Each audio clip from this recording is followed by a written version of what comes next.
Bonjour, donc Odile et Sylvain Delis. Nous sommes mariés depuis 1999 et nous habitons dans la région d'Alençon.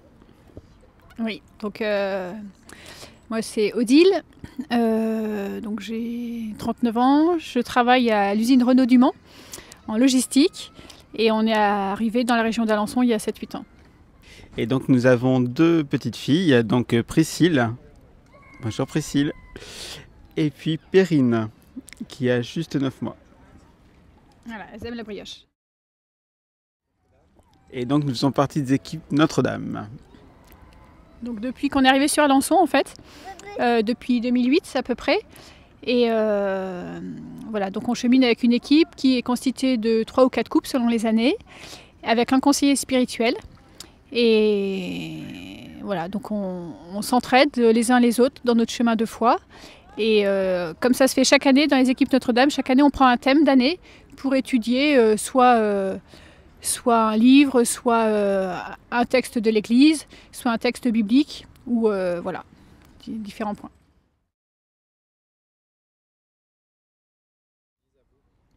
Donc moi je connais Louis et Zélie depuis ma jeunesse. Je me souviens, ça remonte quand j'étais au lycée, donc ça fait déjà un bail. Il y avait eu une neuvaine qui avait été lancée autour de Louis et Zélie sur le diocèse. J'y avais participé avec mes parents. Moi je les ai découverts en arrivant dans ma belle famille, donc en 98. 97.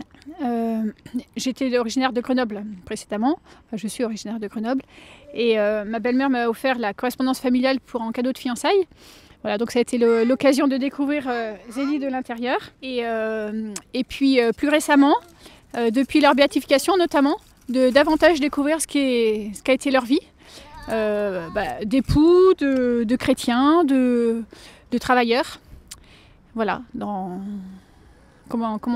la façon dont ils ont vécu.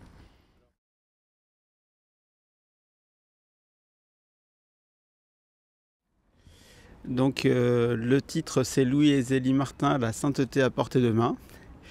Et comment l'idée est venue, c'est un peu la jonction entre ce qu'on vit dans les équipes, ce qu'on peut vivre avec d'autres couples autour d'un thème. On s'est dit c'est quand même dommage qu'il n'y ait pas un thème sur le premier couple canonisé ensemble. Donc on voulait absolument que ça se fasse, donc on essayait de pousser à droite et à gauche, et puis au national ils ont dit c'est une très bonne idée, allez-y. Donc voilà, c'est ce qu'on a fait et c'était un très très beau chemin. Oui, aux équipes Notre-Dame on chemine en couple dans notre chemin à la suite du Christ, et là l'Église clairement nous propose un foyer, enfin un couple canonisé, nous montrant l'importance du lien qui unit les époux et qui sont appelés à devenir saints l'un avec l'autre et l'un par l'autre. Donc voilà, c'était une figure qu'on voulait vraiment travailler dans le détail, découvrir pour se mettre à leur école. Donc c'est pour ça que ce livre a pris forme. Avec le père Olivier Ruffray, donc, qui est recteur du sanctuaire de Lisieux, et qui avait déjà travaillé sur ce sujet-là pour un week-end couple, et qui avait proposé en fait une réflexion sur la vie de Louis et Zélie en 8 chapitres. Et il se trouve que les thèmes des équipes Notre-Dame se font en 8 chapitres pour les 8 réunions de l'année. Et donc la collaboration a été fructueuse. On a pu repartir de ce qu'il avait déjà préparé, et puis le retravailler. Et donc on était juste 3 en tant que rédacteurs. Par contre, on avait à cœur de faire tester les réunions pour voir notamment si les questions qui étaient proposées étaient pertinentes ou trop personnelles ou décalées. Et donc il y a 4 équipes du secteur de l'Orne, du diocèse de l'Orne, qui ont testé le parcours sur une année chacune et qui nous ont fait part de leurs remarques, qui nous ont permis justement de faire des modifications.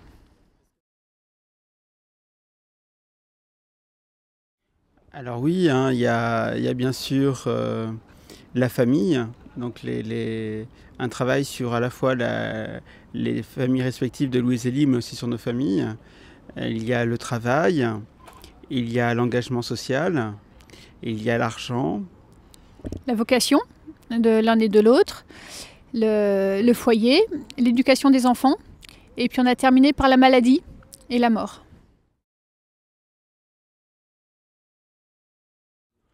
Donc c'est pas réservé aux équipes Notre-Dame.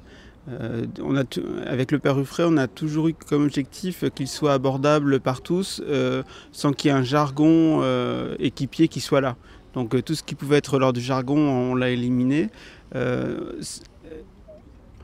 Il est intitulé Parcours pour couple, je pense qu'il l'est vraiment. Donc il peut se vivre soit en couple, rien qu'en couple, en détachant on a vraiment détaché les 8 chapitres pour vivre 8 moments distincts, parce qu'ils sont vraiment distincts. Et puis bien l'étaler sur le temps pour bien s'en imprégner aussi. Mais il peut se vivre aussi par des personnes seules qui auraient envie d'avoir un compagnonnage avec Louis et Zélie. À chaque fois, on a fait attention à ce que dans les questions qui sont proposées, même dans le thème de l'éducation des enfants, par exemple, il y a 3 rubriques de questions, dont une sur l'éducation que Louis et Zélie ont apportée à leur fille, sur l'estime des prêtres. Et donc on invite chacun à dire comment est-ce qu'eux vivent leur rapport aux prêtres. Est-ce qu'ils les invitent chez eux? Est-ce qu'ils ont de la bienveillance pour eux? Est-ce qu'ils ont à cœur de faire naître la paternité spirituelle de nos pasteurs? Voilà, donc effectivement on a cherché à chaque fois que chaque état de vie puisse se laisser interpeller par Louis et Zélie.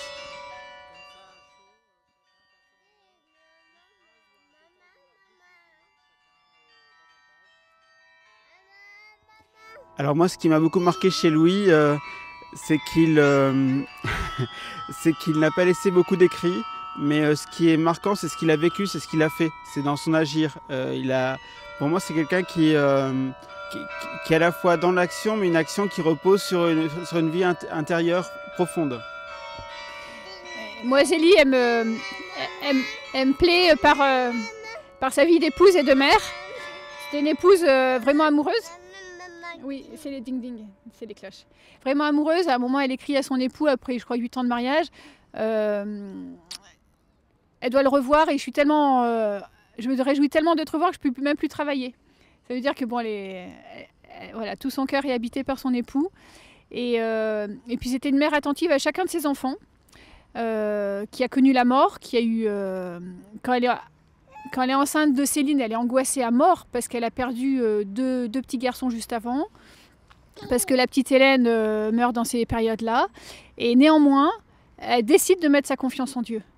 Et ça, elle le dit très clairement dans ses lettres, qu'en fait, c'est pas un élan spontané du cœur, comme ça, elle a peur, elle est tracassée, mais elle décide de faire confiance.